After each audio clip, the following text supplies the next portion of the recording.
నిరూపించబడి దాసర్ భాగ్యలక్ష్మి సుబ్రహ్మణ్యం మాధురి ప్రజమ్మ శరత్ లక్ష్మి పూర్ణచంద్ర సూర్యప్రకాష్ గురు సభ్యులందరినీ దేవుడి వారిని ఆశీర్వదించి కాపాడమని వర్ణించినటువంటి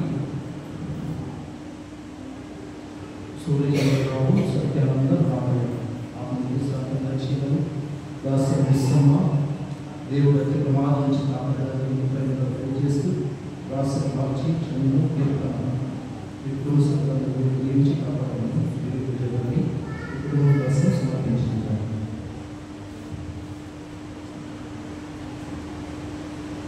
పవిత్రుడైన ప్రభువులకు చెందినందుకు గర్వికుడు బలాఢ్యుడైన ప్రభువును ఆశ్రయించి సహాయపడేడు నిరతము అతనిని పోషించుడు. పితా పుత్ర పవిత్రాత్మ నామమున మన ప్రభువైన యేసుక్రీస్తు కృప సర్వేశ్వరుని ప్రేమ పవిత్రాత్మ సహవాసము ఎందరితో ఉండగాక. సహోదరులారా, పవిత్రమైన పూజలో పాల్గొనే ముందుగా పాపలకు క్షమాపణ వేడుకుందాం.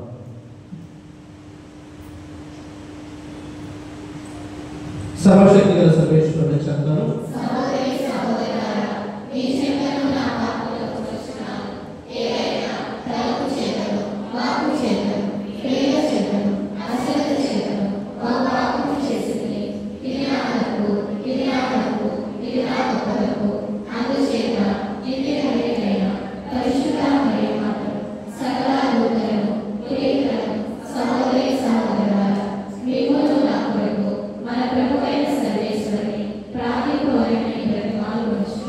సర్వశక్తి గల సర్వేశ్వరుడు మనకు దయచూపి మన పాపములను మన్నించి మన నిత్యజీవము చేతులుగాక.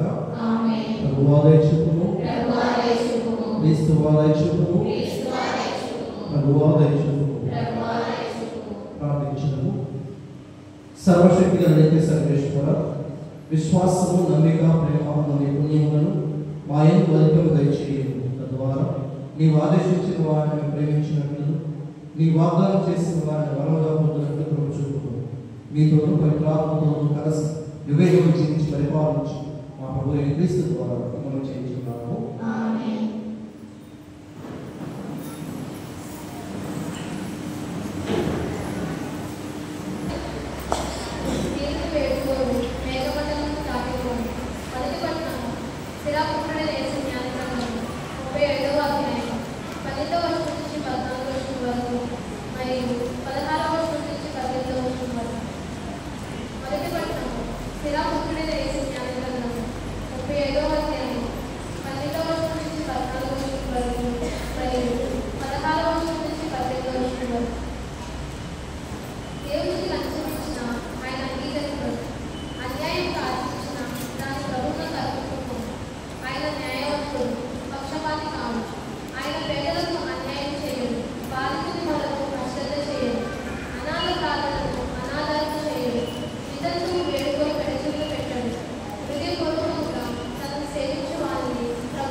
నీతి కిరీటమును నీతి గల న్యాయాధిపతులకు ప్రభువు నాకు ప్రసాదించును.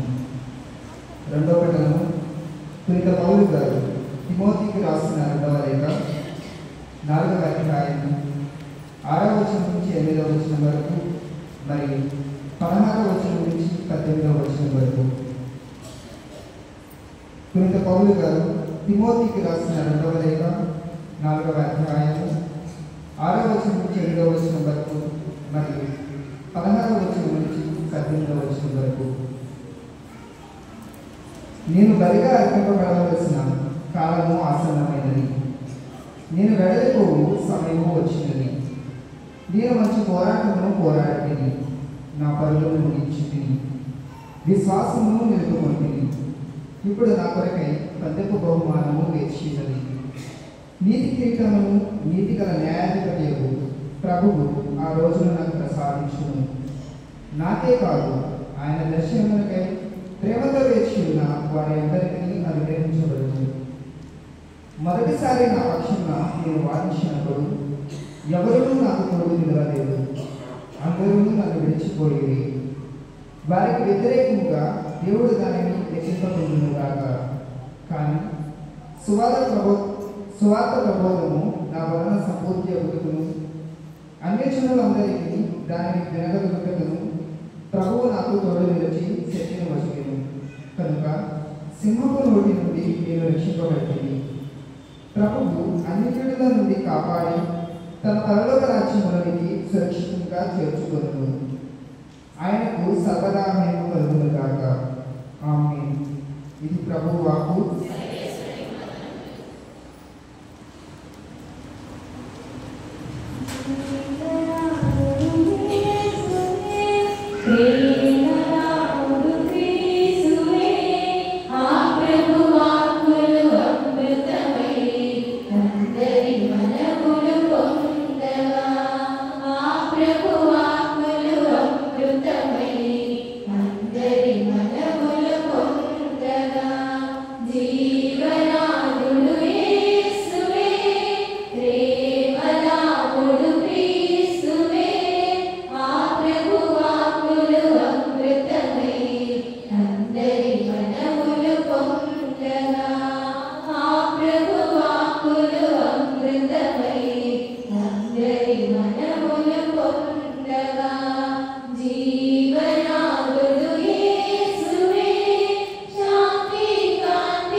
ప్రభువు మీతో ఉండుగాక.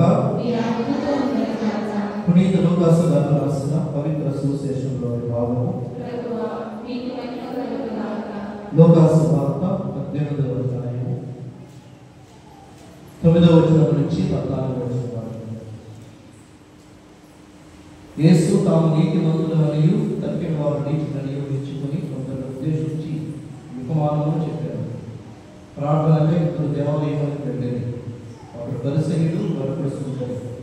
పరిసయ్యుడు నిలిచిండి తనలో తాను, దేవా, నేను ఇతరుల వలె లోపిని అన్యాయం చేయవాడను విచారణి కాను, ఈ సుంకరి వంటి వాడను కాను, అందులో నీకు పట్టిదను. నేను వారములకు 2 వారాలు ఉపవాసం ఉంటాను, నా ఆదాయం అంతటిలో 10 వంతు చెల్లించుకున్నాను అని ప్రార్థించాను. తన సుంకరి దూరముగా నిలబడి పనులనైనను పైకెట్టుటకు సాహసింపక రుణము బాధకులు దేవా ఈ పాపాత్ముని కనికరింపు అని ప్రార్థించాను. దేవుని ఎదుట నీతిమంతుడిగా పరిగణింపబడి ఇంటికి వెళ్ళిన నీ సుంకరి కానీ ఆ పరిస్థితులు కాదు అని మీకు చెబుతున్నాను. ఏదైనా తన్ను తాను హెచ్చించుకున్నవాడు తగ్గించబడదు, తనను తాను తగ్గించుకున్నవాడు హెచ్చింపబడదు. ఇది క్రీస్తు ప్రభువు సువిశేషం.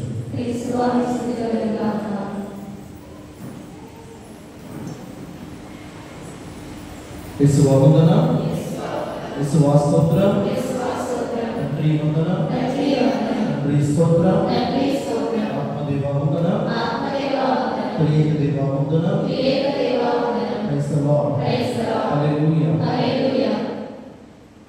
బాగున్నారా అందరూ? బాగున్నారు లేదా? చెప్పరు ఎందుకంటే పూజ లేట్ అయింది కదా, పడుకుంటారు. పూజ లేట్ అయింది కదా, ఆలస్యమైంది కదా, వచ్చేసరికి కొంతమంది పడిపోతున్నారు. కాబట్టి అర్థాలు కూడా తక్కువ పడిపోయి వాళ్ళు అనుకుంటారా? తల్లిదండ్రులు పడిపోయి వాళ్ళు అనుకుంటారా? అడిగి వచ్చింది. యేసువా వందన, యేసువా స్తోత్రం. ప్రియ సహోదరి సహోదరులారా,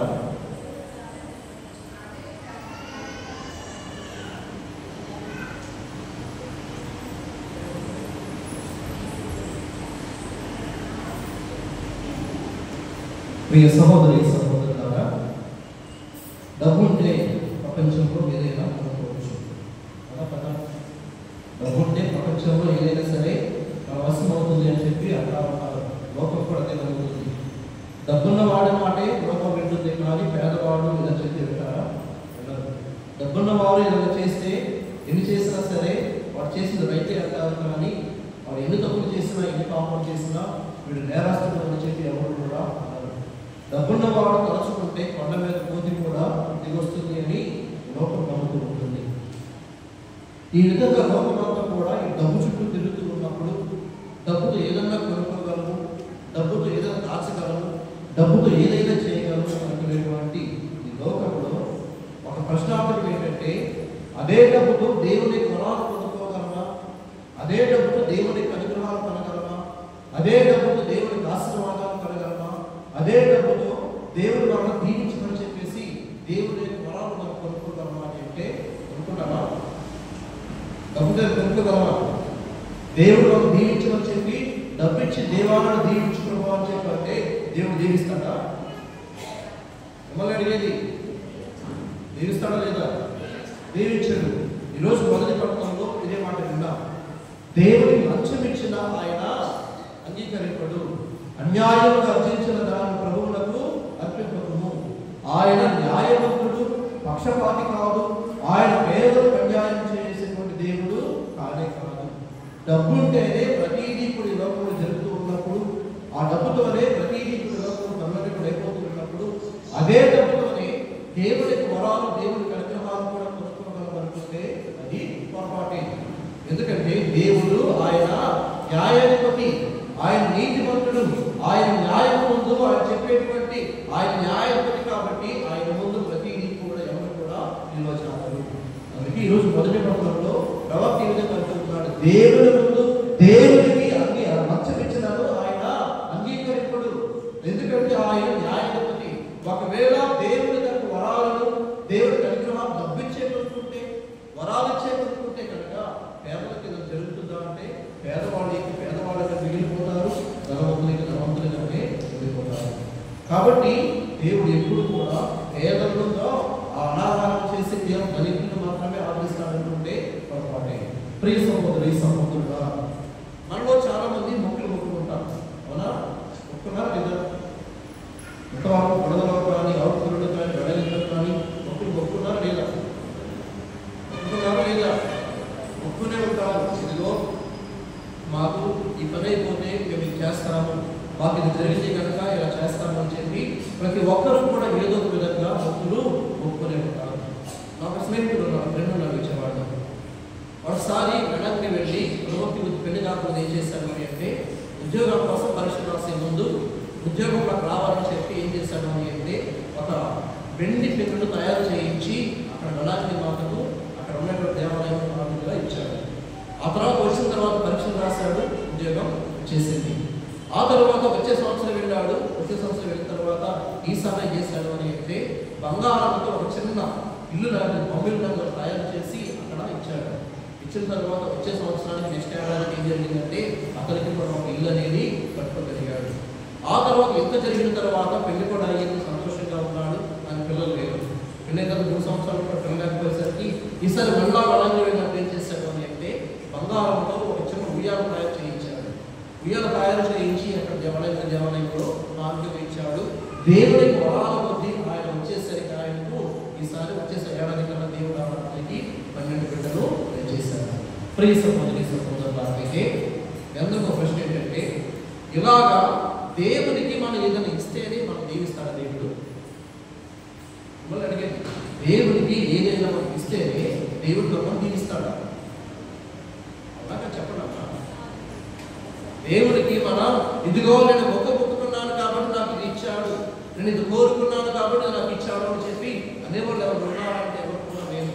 ప్రియ సహోదరి సహోదరుడా, నేను సెమినార్లో ఉన్నప్పుడు మా అమ్మగారు ఏం చేశారు అని అంటే, ఈ తరబేతి కాలం 15 సంవత్సరాల పాటు కూడా ప్రతి సంవత్సరం తపస్కాలంలో దీక్ష తీసుకునేవాళ్ళు.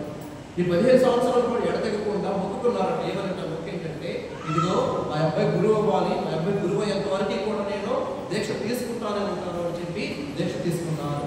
ఆ తర్వాత గురువు అయిపోయిన తర్వాత దీక్ష తీసుకోవటము మానేశారు. అయితే ఈరోజు గురువు అయ్యాను, నేను గురువు అయ్యింది మా అమ్మ తీసుకున్నటువంటి దీక్ష వలన, లేకపోతే నా గొప్పతనం వలన, లేకపోతే దేవుడికి దయ వలన, దేవుడి వలన దయ వలన. అంతేకాని మా అమ్మ దీక్ష తీసుకుంది కాబట్టి నేను గురువు అవ్వాల, నేను బాగా చదువుతాను కాబట్టి నేను గురువు అవ్వలేదు. ఇదంతా కూడా దేవుడికి పిలుపు అనేది దైవానుగ్రహం కాబట్టి దేవుడు నన్ను ఎన్నుకున్నారు, ఆయన నన్ను ఎన్నుకున్నారు కాబట్టి ఈ రోజు నేను ఇక్కడ గురువుగా ఉన్నాను. కానీ నేను సొంతగా నేను బాగా చదువుకున్నాను, మా అమ్మ 15 సంవత్సరాల పాటు దీక్ష తీసుకున్నాను, ఎందుకు నేను గురువు అవ్వలేదు, ఎందుకు గురువు అయ్యాను అని అంటే, దేవుడి యొక్క పిలుపు నా పైన ఉన్నది. దేవుడు నన్ను పిలుచుకున్నాడు కాబట్టి ఈ రోజు నేను గురువు అవ్వగలుగుతున్నాను. ఈ రోజున వాస్తవంగా చెప్పాలంటే మనందరి ప్రార్థన కూడా ఇదే విధంగా ఉంది. మనం మొక్కుకుంటాము, దీక్షలు తీసుకుంటాము, పుణ్యక్షేత్రాలు పెడుతూ ఉంటాము, కానుకలు సమర్పిస్తూ ఉంటాము. ఇవన్నీ ఎందుకు చేస్తున్నాము అని అంటే, దేవుడి దగ్గర నుంచి మనం ఏదో ఆశించి, ఇదిగో ప్రభువా ఈ రోజు నేను ఇంత కానుక ఇచ్చాను కాబట్టి నాకు మరింతగా దయచేయి ప్రభువా, ఈ రోజు నేను ఎంత దయచేశాను కాబట్టి నాకు మరింత ఎక్కువగా దీక్ష ప్రభువా అని చెప్పి మనం ఇచ్చే కానుక ఎప్పుడు కూడా అది ఒక పెట్టుబడి కానే కాదు. విశ్వాసంతరా విశ్వాసంతరం. ప్రియ సహోదరి సహోదరుడా, ఆదికాండంలో కయీను ఆబేలు గురించి మనం విన్నాం. దయచేసి చెప్పి బయటిస్తున్నామా? ఆదికాండంలో కయీను ఆబేలు గురించి మనం విన్నాం. ఈ కయీను ఆబేలు వారిద్దరూ కూడా దేవుడి దగ్గరికి వచ్చినప్పుడు ఆ దేవుడు ఆబేలు యొక్క అర్పణను స్వీకరించాడు. అయితే ఈ ఆబేలు కూడా ఎలా అర్పణ చేశాడు అని అంటే, పంట చేతికి వచ్చిన తర్వాత నూర్చుకున్న తర్వాత ఆ ధాన్యాన్ని తీసుకుని వెళ్ళి పనంతా అయిపోయిన తర్వాత అప్పుడు దేవుడికి కృతజ్ఞత కానుక సమర్పించాడే. కానీ పంట ముందు దేవుడి దగ్గరకు వెళ్ళి, ఇదిగో ప్రభువా నేను పంట వేస్తున్నాను, పోయిన సంవత్సరం నాకు 100 బస్తాలు పండింది, ఈ సంవత్సరాలు నాకు 200 బస్తాలు పండాలి, వచ్చే సంవత్సరం 300 బస్తాలు పండాలి, ఇదిగో అడ్వాన్స్ గా నేను కానుక ఇస్తున్నాను అని చెప్పి ముందుగానే ఆబేలు దేవునికి కానుక సమర్పించాడా? లేదు. పంట చేతికి వచ్చిన తర్వాత ప్రభువా నన్ను దీవించావు ప్రభువా, నీకు ధన్యవాదాలు ప్రభువా, నన్ను ఎంతవరకు కాచి కాపాడు ప్రభువా, నన్ను సమృద్ధిగా దీవించినందుకు నీకు కృతజ్ఞతలు తెలియజేస్తున్నాను ప్రభువా అని చెప్పి ఆయనకు ఉన్నటువంటి కృతజ్ఞతను ఈ కానుక రూపంలో దేవుడికి సమర్పించుకున్నాడే. కానీ నేను ఈ కానుక ఇచ్చాను కాబట్టి దేవుడు నన్ను దీవించాడు, నేను ఇంత మంచి పని చేశాను కాబట్టి దేవుడు నన్ను ఆశీర్వదిస్తున్నారు, నేను ఇన్ని గొప్ప కార్యాలు చేశాను కాబట్టి ఆ ప్రభువు నన్ను కాపాడుతున్నారు అనుకుంటే అది పొరపాటే. అవునా కదా? దేవుడి వరాలు, దేవుడి అనుగ్రహాలు మనము లంచము ఇచ్చి కొనలేము అని మొదటి పాఠంలో మనం చదువుతున్నాము. ఈరోజు సువార్తలు కూడా అదే చెప్తున్నాం. సువార్తలు చూసినప్పుడు పరిసయ్యులు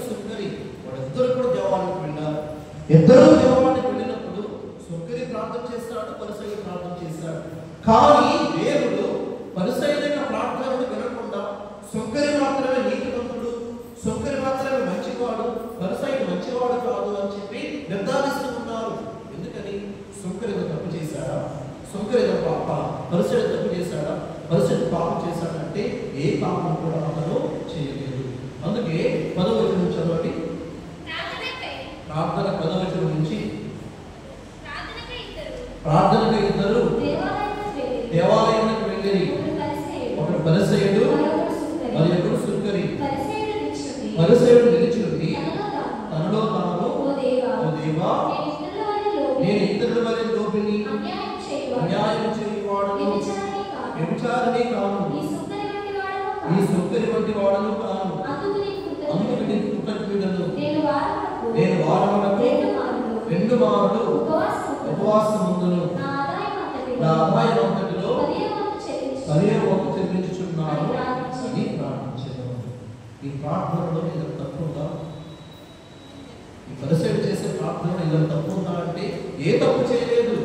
ఇక చెప్పాలంటే ఈ పరిసయ్యుడు మిగతా వాళ్ళ కంటే కూడా నీతివంతమైన జీవితంలో జీవిస్తున్నాడు. మిగతా వాళ్ళతో పోల్చుకుంటే ఇంకా చాలా బెటర్. ఇంకా ఈ పరిసయ్యుడు యొక్క ప్రార్థన అక్కడ నిలిచింది. ఓ దేవా, నేను లోబిని కాదు, నేను పిసినారిని కాదు, నేను ఏదైతే చెల్లించాలో, నేను ఎవరికి సహాయం చేయాలో నేను ఉదాహరణ ఇస్తూ ఉన్నాను. నేను ఇచ్చేటువంటి వాటిలో కానీ, దాన ధర్మాలు చేసే విషయంలో కానీ నేను ఎప్పుడు కూడా వెనకడుగు వేయలేదు. అది మాత్రమే కాకుండా నేను అన్యాయం చేసేవాడిని కాదు. నేను ఈ రోజు ఆస్తిపరుడుగా ఉన్నాను అంటే ఎవరిలో అన్యాయం చేసి, ఎవరిలో మోసం చేసి, ఎవరి దగ్గర దోచుకొని నేను ఈ రోజు నేను అన్యాయం సంపాదించుకోలేదు. సంపాదించుకోగలిగాను అని అంటే అదంతా కూడా కేవలము దేవుని కోరమే. కాబట్టి నేను లోబిని కాదు, అన్యాయము చేసేవాడని కూడా కానే కాదు. ఆ తర్వాత ఏమంటున్నాడు? వ్యభిచారిణి కూడా కాదు. ఎటువంటి తప్పు చేయలేదు. నా దేహంతో కానీ, నా శరీరంతో కానీ, నా మనసుతో కానీ ఏ పొరపాటు, ఏ తప్పు కూడా చేయలేదు. నేను సుంకరి వంటి వాడను కూడా కానే కాదు. ఎందుకంటే ఆ సుంకరి చేసే పనులన్నీ కూడా వక్రమైన పనులే, చేసే పనులన్నీ కూడా తప్పుడు పనులే. అటువంటిది సుంకరి వంటి వాడను కూడా నేను కాదు. ఇంకా పైగా ఏమంటున్నాడు? నేను వారానికి 2 సార్లు ఉపవాసం ఉంటున్నాను. వారానికి 2 సార్లు ఉపవాసం ఉంటున్నాను. నా ఆదాయం అంతటిలో కూడా 10వ వంతును చెల్లించుచున్నాను. వారానికి 2 సార్లు ఉపవాసం అవసరం లేదు. యూదుల యొక్క ఆచారం ప్రకారం సంవత్సరానికి ఒకసారి ఉపవాసం చాలు. సంవత్సరానికి ఒకసారి ఉపవాసం ఉంటే చాలు. అయినా కానీ ఈ పరిసయ్యుడు ఏం చేస్తున్నాడు అని అంటే వారానికి 2 సార్లు ఉపవాసం ఉంటున్నాడు. వారానికి 2 సార్లు ఉపవాసం ఉన్నటువంటి ఇతను సంవత్సరానికి 2 సార్లు ఉంటున్నాడు. చదువుకున్నాడు సంవత్సరానికి 2 వారాలు.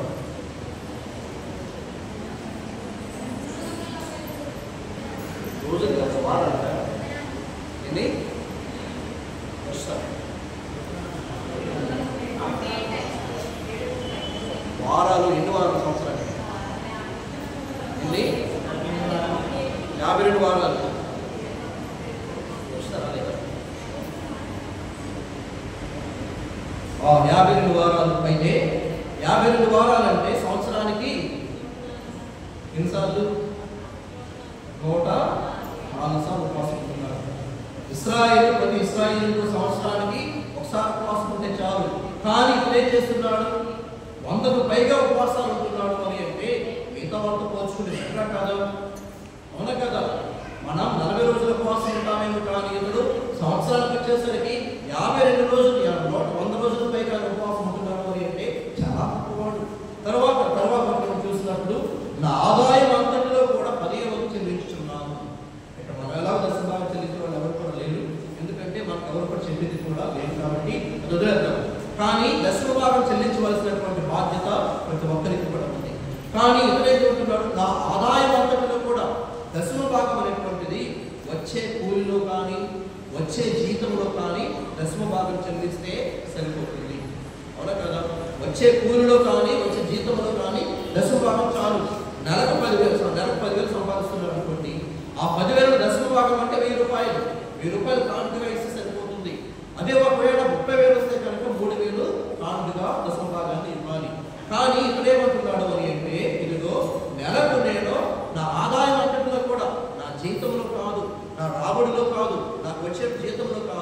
నాకున్నటువంటి ఆస్తులు అంతటిలో కూడా నేను దశమ భాగాన్ని ఇస్తున్నాను. ఒకవేళ కోటీశ్వరుడు అనుకోండి, కోటీశ్వరుడు కాబట్టి దశమ భాగం అంటే 10 లక్షలు, అంటే ప్రతి నెల కూడా 10 లక్షలు తీసుకువెళ్ళి దేవాలయం కానుకగా ఇస్తున్నాడు. 1000 రూపాయలు వస్తే సరిపోతుంది, కానీ దానికంటే మించి ఎన్నో వందల రెట్లు వేల రెట్లు ఎక్కువగా అతను దాన ధర్మాలు చేస్తూ ఉన్నాడు, దశమ భాగం చెల్లిస్తూ ఉన్నాడు. ఈ రోజున మనం ఒక వంతు కూడా దేవాలయంలో కానుకగా వేయడానికి కూడా మనకు చేస్తున్నాం. ఒక వంతు కూడా కాదు, ఒక వంతు కూడా మనము దేవాలయాలు కానుకలు వేయాలంటేనే మనం 100 సార్లు ఆలోచిస్తున్నాం. సరే, వేరే విషయానికి వచ్చేద్దాము. ఈ విషయానికి వాక్యానికి వచ్చేసరికి ఈ పరిసైలు ఏం చేస్తున్నాడు అని అంటే, ఒక మాటలో చెప్పాలంటే అందరికంటే కూడా చాలా బెటర్, చాలా మంచివాడు, అన్ని కూడా మంచి పనులు చేస్తున్నాడు, అన్ని గొప్ప పనులు చేస్తున్నాడు. అయినా కానీ దేవుడు పరిసైలకు ప్రార్థనలు వినటం లేదు, ఇక నీతిమంతుడు అనటం లేదు. ఎందుకని అంటే ఒకే ఒక ప్రార్థన, అతని యొక్క వైఖరి, యాటిట్యూడ్, అతని యాటిట్యూడ్ దేవునికి నచ్చలేదు. దేవునికి అతని యొక్క యాటిట్యూడ్ అనేది నచ్చడం లేదు. ఎందుకంటే నచ్చలేదు? ఏం యాటిట్యూడ్ అంటే, నువ్వు గుడికి వచ్చావు, గుడికి వచ్చిన తర్వాత ఎవరితో మాట్లాడాలి? ఎవరితో మాట్లాడాలి? దేవునితో మాట్లాడాలి. కానీ ఎక్కడ ఏమంటున్నాడు? 10వ వచనం చదవండి, 11వ వచనము. పరిసయ్యుడు నిలుచుండి తనలో తాను మాట్లాడుకుంటూ ఉన్నాడు. ఈ మాటలు దేవునితో మాట్లాడడం లేదు. ఎవరితో మాట్లాడుతున్నాడు? తనకు తానే చెప్పుకుంటున్నాడు. నువ్వు గుడికి వచ్చిన తర్వాత, దేవాలయం అడుగుపెట్టిన తర్వాత నువ్వు దేవుడితో మాట్లాడాలి, కానీ తనతో తాను మాట్లాడుకుంటే అది ప్రార్థన అవుతుందా? అది ప్రార్థన అవుతుందా? చెప్పండి అమ్మా. తనలో తాను మాట్లాడుకుంటున్నాడు, అది ప్రార్థన కానీ కాదు. రెండవదిగా, దేవాలయం అడుగుపెట్టిన తర్వాత ఎవరు స్తుతించాలి? దేవుడు స్తుతించాలి, దేవుని గొప్ప కార్యాలను గుర్తించాలి, ఆయన మహిమను కీర్తించాలి. అంతేకాని నేను గొప్పలు చేశాను, నేను గొప్పవాడిని, నేను అందరికంటే గొప్పవాడిని, నేనే గొప్పవాడిని, నేనే మంచివాడిని, మిగతా వాళ్ళతో పోల్చుకుంటే నేను చాలా బెటర్ అని చెప్పేసి ఈ యొక్క పరిసయ్యుడు మాట్లాడుతున్నాడు. అందుకనే దేవుడి పరిసయ్యుడిని నష్టం లేదు. ప్రియ సహోదరి సహోదరులారా, ఇంకా అక్కడితో ఆపలేదు. పరిసయ్యుడు ఇంకా దేవాలయం అడుగుపెట్టిన తర్వాత ఎవరిని పొగడాలని? దేవుడిని పొగడాలి. దేవుడు నా జీవితంలో చేసిన మేలులను గాను దేవుడికి ధన్యవాదాలు. ప్రభువా, ఈ రోజున నాకు ఇంకా కొంత ఆరోగ్యాన్ని ఇచ్చావు ప్రభువా, నీకు ధన్యవాదాలు. నా జీవితంలో ఇంకొక దినాన్ని నాకు ప్రసాదించావు ప్రభువా, నీకు ధన్యవాదాలు. ప్రభువా, ఈ రోజు చేసే ప్రయాణంలో నాకు తోడుగా ఉన్నావు ప్రభువా, నీకు ధన్యవాదాలు. ప్రభువా, ఈ రోజంతా కూడా నేను కష్టపడి పని చేశాను కాబట్టి నీకు ధన్యవాదాలు ప్రభువా అని చెప్పి దేవుడు మన జీవితంలో చేసినటువంటి గొప్ప పనులు తలంచుకొని, గొప్ప కార్యాలు తలంచుకొని దేవునికి మనం ధన్యవాదాలు చెల్లించాలి, దేవుని కృతజ్ఞతలు చెల్లించాలి. అంతేకాని నేను రోజంతా పనిచేశాను, నేను ఎంత సంపాదించుకున్నాను, ప్రొద్దునే లేచాను, రాత్రంతా బాగా పడుకున్నాను అని చెప్పి నేను చేశాను, నేను సంపాదించుకున్నాను, నేను గొప్పగా నేను గొప్పవాడు అనుకుంటే అది దేవుడు చేసిన ప్రార్థన కానీ అందుకని దేవుడు పరిశీలన యొక్క ప్రార్థనలు ఆరంభించుకోలేదు. పరిశీలన చేసి అన్ని పనులు మంచి, ఏంటి ఇప్పుడు మంచిది కావడానికి లేదు, అన్ని మంచి పనులు చేశాడు, అన్ని గొప్ప కార్యాలు చేశాడు. అయినా కానీ దేవుడు ఆ పరిశీలన యొక్క ప్రార్థనలు ఎందుకు మెచ్చలేదు అని అంటే, ఒకటి తనలో తను మాట్లాడుతున్నాడే కానీ దేవుడు మాట్లాడటం లేదు. రెండవది, దేవుడు తన జీవితంలో ఎంత సంపాదించుకోగలిగాడంటే, ఎంత కోట పెట్టుకోగలిగాడంటే ఇదంతా కూడా దేవుడు ఇచ్చినటువంటి వరమే, దేవుడు ప్రసాదించినటువంటి గొప్ప కార్యమే. కాబట్టి ఎవరికి ధన్యవాదాలు చెల్లించాలంటే దేవుడికి వందనాలు చెల్లించాలి. దేవుడికి వందనాలు చెల్లించకుండా నేను ఇది చేయగలుగుతున్నాను కాబట్టి నేను గొప్పవాడిని అని తనను తాను పొగుడుకుంటున్నాడు. అంటే తను చేసిన మంచి పనులన్నీ కూడా దేవుడు చెప్పుకుంటున్నాడు. దేవుడు చేసిన మంచి కార్యాలను తన జీవితంలో గుర్తు పెట్టుకోవాలి, వదిలేశాడు. దేవుడు తన జీవితంలో చేసినటువంటి ఘనకార్యాలను బట్టి దేవుడికి స్తోత్రాలు చెల్లించాలి, తను ప్రక్కన పెట్టేశాడు. అలా కాకుండా నేను ఇది చేశాను, నేను ఉపవాసం ఉన్నాను, నేను అన్యాయం చేయలేదు, నేను దశమ భాగాన్ని ఇస్తున్నాను, నేను ఇది మంచి పనులు చేశాను కాబట్టి నేను గొప్పవాడిని అని చెప్పి తనను తాను గొప్పగా మాట్లాడుకుంటూ ఉన్నాను. ప్రియ సహోదరి సహోదరులు, అందుకని ఇక మాటలు చెప్పాలంటే ఇంకొక ప్రార్థనే చాలా మంచి ప్రార్థన. తరువాత సౌకర్యం జీవితాలు చూద్దాం. సౌకర్యం ఎలాంటి వాడు అని అంటే, సమాజంలోనే బ్రాండ్ అనేది ఉంది. సౌకర్యం లాంటి వాళ్ళందరికీ కూడా ఆ బ్రాండ్ ఏంటంటే, సౌకర్యుడు అనేటువంటి వాళ్ళందరూ కూడా అన్యాయంగా డబ్బులు సంపాదించుకుంటారు. 100 రూపాయలు పెట్టి ఇంకా 1000 రూపాయలే కాదు, ఇంకెంతైనా కట్టించుకుంటానే కానీ ప్రతి ఒక్క సుంకరి కూడా అన్యాయంగానే డబ్బులు సంపాదిస్తూ ఉంటారు. అటువంటి సుంకరుడు అనగానే పాపాత్ములు, సుంకరుడు అనగానే మంచివాడు కాదు, సుంకరుడు అనగానే అన్యాయంగా డబ్బులు సంపాదించుకునేవారు, సుంకరుడు అనగానే తప్పులు పాపం చేసేటువంటి వారు అని చెప్పి ఒక బ్రాండ్ అనేది సమాజంలో పడిపోయింది. అటువంటి వాడు దేవాలయంలోకి వచ్చిన తర్వాత ఏం చేస్తున్నాడు చదవండి. సుంకరి దూరంగా నిలబడిపోయాడు, బలిపీఠం దగ్గర కూడా రాలేదు.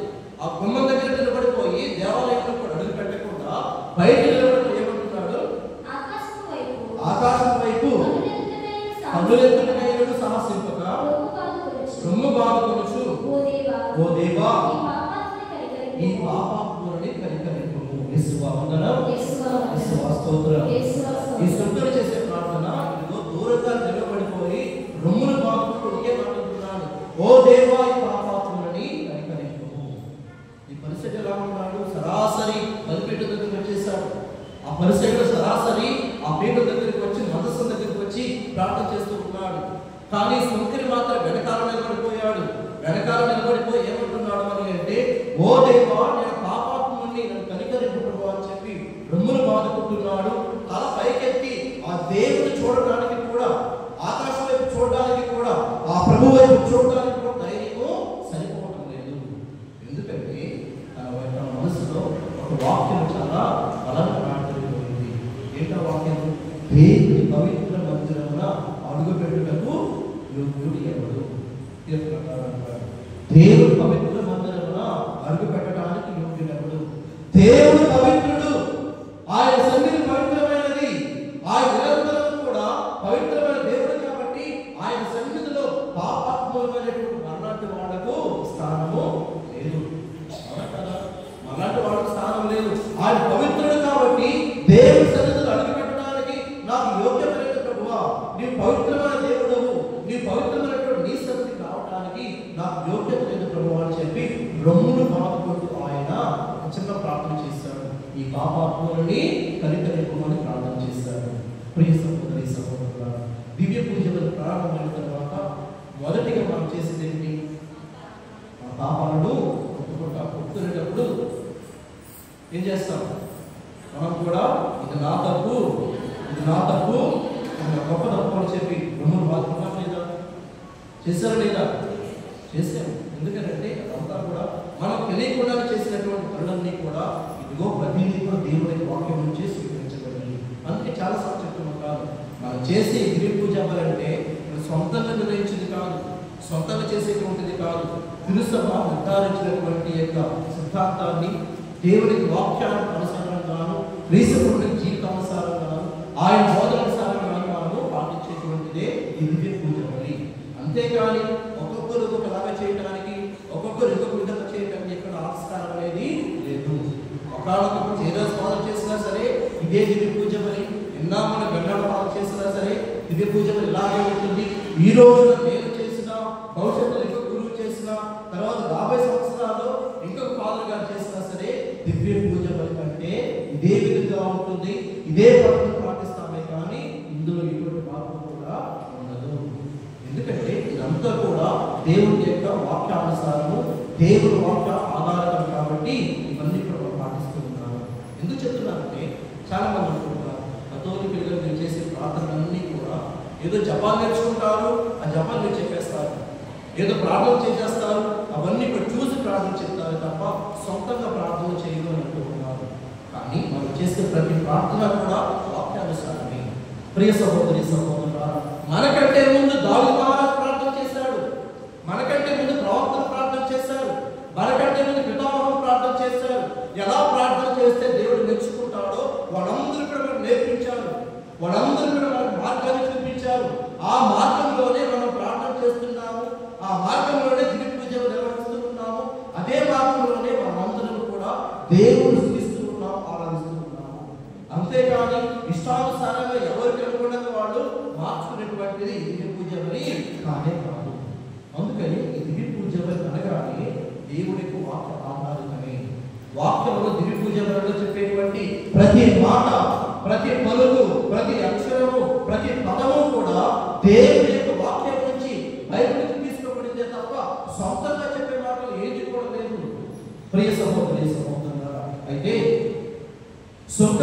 ప్రార్థనలు దేవుడు మెచ్చుకోవడానికి కారణాలు రెండు ఉన్నాయి. ఒకటి, దేవుడి సన్నిధిలో అడిగిపెట్టే ముందుగానే దేవుడు పవిత్రుడు, నేను పాపాత్ముడిని. దేవుడు పవిత్రమైన దేవుడు, నేను పాపాత్ముడిని. కాబట్టి దేవుని యొక్క పవిత్రమైన సన్నిధిలో అడుగు పెట్టడానికి నాకు యోగ్యత లేదు అని తలచుకుంటూ అక్కడే నిలబడిపోయి తన పాపాలను ఒప్పుకుంటూ క్షమాపణ వేడుకుంటూ ఉన్నాడు. అందుకే దేవుడు అతను మెచ్చుకుంటూ ఉన్నాడు. రెండవదిగా తగ్గింపు ప్రార్థన చేస్తూ ఉన్నాడు. తగ్గింపు ప్రార్థన ఆ పరిసైడు చూస్తేనేమో వాడిలాగానే పాపాత్ముని కాదు, వీళ్ళలాగా తిరిగిపోతుని కాదు, వాళ్ళలాగానే అటువంటి జీవితం జీవించడం లేదు, నేను గొప్పవాడిని అని చెప్పి తనను తాను గొప్పగా పైకి చెప్పుకుంటూ ఉన్నాడు. ఈ పరిస్థితిని మాత్రం వెనకాల నిలబడిపోయి తగ్గింపు ప్రార్థన చేస్తూ ఉన్నాడు. కీర్తనకారుడు అంటున్నాడు 53వ అధ్యాయంలో, పశ్చాత్తాపపు హృదయం నేను ఆహారము చేయను. ఓ ప్రభువా, నీ పశ్చాత్తాపపూరిత హృదయంతో నీవు ప్రార్థన చేసినప్పుడు అటువంటి ప్రార్థనను ఆధారం చేయడం అని చెప్పి కీర్తనకారుడు ప్రార్థన చేస్తున్నాడు. అందుకని పరిసయ్యుడు సొంతని కాస్త అటువంటి ప్రార్థన చేస్తున్నాడు. ప్రియ సహోదరి సహోదరుడా, ఇక్కడ ఉన్న మనమందరం ప్రార్థన చేస్తున్నాం కదా కదా? చేస్తున్నాం లేదా? ప్రార్థన చేస్తున్నారు లేదమ్మా? చేస్తున్నారు. ప్రార్థన చేయడానికి మనం సిద్ధమైనప్పుడు ఎప్పుడు ప్రార్థన చేస్తున్నాం?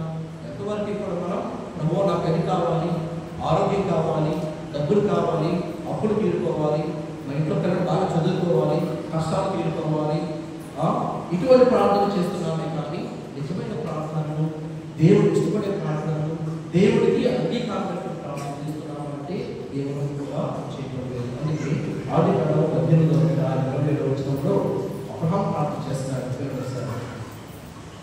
చదవండి. 18వ అధ్యాయం 27వ వచనం. అబ్రహాము ప్రభు నేను ఈ బూడిద ప్రోగునే, మట్టి మనిషినే అయినను నీ నుంచి దేవుని వారితో మాట్లాడుచున్నాను. చాలు. నేను ఒక బూడిద లాంటి వాడిని. బూడిద అక్కడ పోస్తే పట్టుకోండి, గాలిస్తే అంతా కాస్త చల్లచదైపోతుంది. అలాగే నేను మట్టి లాంటి వాడిని. మట్టి ఎవరికి కూడా ఉపయోగం ఉండదు. నేను అటువంటి వాడిని, అయినా కానీ నేను ప్రార్థన చేస్తున్నాను, అయినా కానీ నేను నీ ముందు మోకరించి ప్రార్థన చేస్తున్నాను అని చెప్పి అబ్రహాము దేవుడితో మాట్లాడేటప్పుడు ఈ విధమైన ప్రార్థన చేస్తూ ఉన్నాను. ప్రియ సహోదరి సహోదరులారా, దేవుడు అబ్రహాముతో మాట్లాడినంత గొప్పగా కానీ, దేవుడు అబ్రహాముతో చేసినంత స్నేహం కానీ ఇంకా ఎవరితో కూడా చేయలేదు. అటువంటిది దేవుడి దగ్గర అబ్రహాము ఏమంటాడు అని అంటే, ప్రభువా నేను మట్టి వంటి వాడిని, బూడిద వంటి వాడిని, నేను గొప్ప వాడిని కూడా కాదు, నేను గొప్పగా పనులు కూడా చేయడం లేదు, నేను కేవలం సామాన్య మానవుడిని మాత్రమే అని చెప్పి ప్రార్థన చేస్తూ ఉన్నాడు. అటువంటి తగ్గింపు ప్రార్థనను ఈ యొక్క అబ్రహాము నేర్పిస్తూ ఉన్నాడు. అదే విధంగా లూకా సువార్తలో మరీతలు ప్రార్థన చేస్తూ ఉన్నారు. మరీతల స్తోత్ర గీతం 1వ అధ్యాయం చూసినప్పుడు చదవమ్మా. అప్పుడు మరీ తల్లి ఇట్లు పలికెను, నా హృదయము ప్రభువును స్తుతించుచున్నది, నా రక్షకుడు దేవుని యందు నా ఆత్మ ఆనందించుచున్నది. ఏలైనా ఆయన తన దాసుల దీనావస్థను కటాక్షించెను. ఇక నుండి తరతరముల వారు నన్ను ధన్యురాలు అని పిలిచారు. చాలా తర్వాత ఇంటికి వెళ్ళిన తర్వాత చదువుకున్న వాక్యాలన్నీ కూడా మరింతలు చేసేటువంటి ప్రార్థనలో ఎక్కడన్నా కానీ ప్రభువా నాకు ఆరోగ్యం కావాలి, నాకు అవసరాలు ఉండాలి, నాకు ఈ కష్టం ప్రార్థన చేసిందా? చేశారు? మరింతల్ని చేయలేదు. కేవలము దేవుడు ఇచ్చారు. ప్రభువా నా జీవితంలో నేను ఊహించిన దానికంటే కూడా ఎవరికి దక్కినటువంటి భాగ్యాన్ని ఈ రోజే కాదు తరతరాల వరకు కూడా రాబోయే కాలంలో కూడా ఎవరికి లభించినటువంటి గొప్ప భాగ్యాన్ని నీవు నాకు దయచేస్తావు, నీవు నాకు ఇచ్చావు. కాబట్టి నీకు కృతజ్ఞతలు ప్రభువా, నీకు ధన్యవాదాలు ప్రభువా అని చెప్పి దేవుడు తన జీవితంలో చేసినటువంటి మేలులను, దేవుడు తనకు చూపించినటువంటి దయను, దేవుడు చేసిన గొప్ప కార్యాలను తలంచుకుంటూ దేవుడికి ధన్యవాదాలు సమర్పిస్తున్నారు ఆ మరీ తల్లి. ప్రియ సహోదరి సహోదరులు, అంటే మరీ తల్లి ఇక్కడ చేసే ప్రార్థన కృతజ్ఞత ప్రార్థన. మనం చేసే ప్రార్థన వెన్నప ప్రార్థన మాత్రమే, నాకు అది కావాలి ఇది కావాలి మాత్రమే కోరుకుంటూ ఉన్నాము. దానికంటే మించి, దానికంటే ముందు మనం అందరం కూడా ఇవన్నీ కూడా చేయాలి. ముఖ్యంగా మనమందరం కూడా తగ్గింపు ప్రార్థన చేయాలి. అబ్రహాం ఎలాగైతే అన్నాడు, ఇదిగో ప్రభువా నేను నేను బూడిద వంటి వాడను, మట్టి పోగు లాంటి వాడను, నేను గొప్పవాడనేది కూడా కాదు, నేను గట్టి పువ్వు లాంటి వాడని కేంద్ర కారణంతో ఉన్నాడు. ఆ విధమైన ప్రార్థన మనం చేయాలి. రెండవదిగా ప్రాయశ్చిత్త ప్రార్థన. ప్రభువా, నేను నీ సన్నిధిని పెట్టడానికి కూడా నాకు యోగ్యత లేదు. ఇదిగో సొంత అదే ప్రార్థన చేశాడు. నీ పవిత్రమైన దేవుడివి, నేను పాపాత్ముడిని. కాబట్టి నిన్ను చూడడానికి కానీ, నీతో మాట్లాడడానికి కానీ, నీ దగ్గరికి రావడానికి కానీ, నీ సన్నిధిని అవి పెట్టడానికి కానీ నాకు యోగ్యత లేదు అని చెప్పి సొంతని ప్రార్థన, ప్రాచీన ప్రార్థన. తరువాత కృతజ్ఞత ప్రార్థన, మరింతని చేసేటువంటి ప్రార్థన. ఇదిగో దేవుడు నా జీవితంలో గొప్ప గొప్ప మేలు చేశావు, ఎన్నో ఘనకార్యాలు చేశావు. ఇది నేను చేసేది కాదు, నీవు నాకు దయచేసేటువంటి గొప్ప కార్యాలు, నీవు నా జీవితం చేసినటువంటి ఘనకార్యాలు. కాబట్టి నా గొప్పతనం కాదు, నీ గొప్పతనము, నీ నామం ఉంచబడాలని చెప్పి దేవుడికి నాకు స్థుతిస్తూ ఉన్నాను. ఆ మరింతండి ఆ తరువాతనే విన్నవ ప్రార్థన. ప్రియ సహోదరి సహోదరులారా, అలో ప్రార్థించుకున్నాం. యేసు ప్రభువు కూడా శిష్యులు ప్రార్థన చేయమని అడిగినప్పుడు క్రీస్తు ప్రభు మాట ప్రార్థన నేర్పించారు, పరలోక ప్రార్థన నేర్పించారు. పరలోక ప్రార్థన నేర్పించినప్పుడు క్రీస్తు ప్రభు కూడా ఏమంటున్నారు అని అంటే, ఇదిగో దేవుడి చిత్తాన్ని మార్చండి, దేవుడు సృష్టించిన పరలోకమైన నాయక తండ్రి, నీ నామము స్తుతించబడుగాక. నీవు స్తుతించబడాలి, నీ నామము కీర్తించబడాలి, నీవు గొప్పవాడు అని చెప్పి దేవుడికి నామం క్రీస్తు ఉన్నారు. క్రీస్తు ఆ తర్వాత దేవుడి రాజ్యము వచ్చేంత వరకు కూడా వినేక్షణ మనకు నేర్పిస్తూ ఉన్నారు. ఆ దేవుడు ఆరాధిస్తూ ఉన్నారు. అది మాత్రమే కాదు, పాపం మన్నిప్పుడు కోరుకుంటూ ఉన్నారు. ఆ తర్వాత క్షమాపణ నేర్పిస్తూ ఉన్నారు. ఇవన్నీ కూడా ఒక ప్రార్థనలోని క్రీస్తు మనకు నేర్పించారు. రోజు మనం చేసే ప్రార్థన కూడా అదే విధంగా ఉన్నారు. ఇది పరిపూర్ణమైనటువంటి ప్రార్థన. అంతేకాని ప్రార్థన చేయబడినప్పుడు వెంటనే నాకు ఆరోగ్యం కావాలి, డబ్బులు కావాలి, అప్పుడు తీసుకోవాలి, లేకపోతే మా పిల్లలకు జ్ఞానం కావాలి, ఇది ప్రార్థన కాదు. ఇది సంపూర్ణమైన ప్రార్థన కాలే కాదు. సంపూర్ణమైన ప్రార్థన అంటే ఇవన్నీ ఉన్నప్పుడే సంపూర్ణమైన ప్రార్థన. పరిసైడు తన జీవితంలో అన్ని మంచిగా చేశాడు. తను ఏ తప్పు చేయలేదు, అన్యాయం చేయలేదు, విచారం చేయలేదు, ఎవరిని మోసం చేయలేదు. అయినా కానీ దేవుడు పరిసైడు ప్రార్థన వినలేదు అంటే అతనిలో ఇవన్నీ కూడా లేదు. దేవుడు పొగడాలి కానీ తనను తాను పొగడుకుంటూ ఉన్నాడు. దేవుడు కీర్తించాలి కానీ తనను తాను కీర్తించుకుంటూ ఉన్నాడు. దేవుడు తన జీవితం చేసినటువంటి మేలులకు కానీ దేవుడికి స్తోత్రాన్ని చెల్లించాలి కానీ అలా చేయకుండా తనను తాను పొగడుకుంటూ ఉన్నాడు. ఇదిగో దేవుడు పవిత్రుడు, ఆయన పవిత్ర మంత్రములను అడిగి పెట్టడానికి నాకు యోగ్యత లేదు. ఆయన పవిత్రమైన దేవుడు కాబట్టి నేను పాపాత్ముని కావాలా, నేను ఒకరికి వెళ్ళి ప్రార్థన చేయడానికి కానీ, నేను ఆయన చూడడానికి కానీ, ఆయనతో మాట్లాడడానికి కానీ నాకు యోగ్యత లేదు. ఆయన కానీ ప్రార్థన చేస్తున్నాను అంటే అదంతా కూడా దేవునికి దయ అని చెప్పి గుర్తించడం లేదు.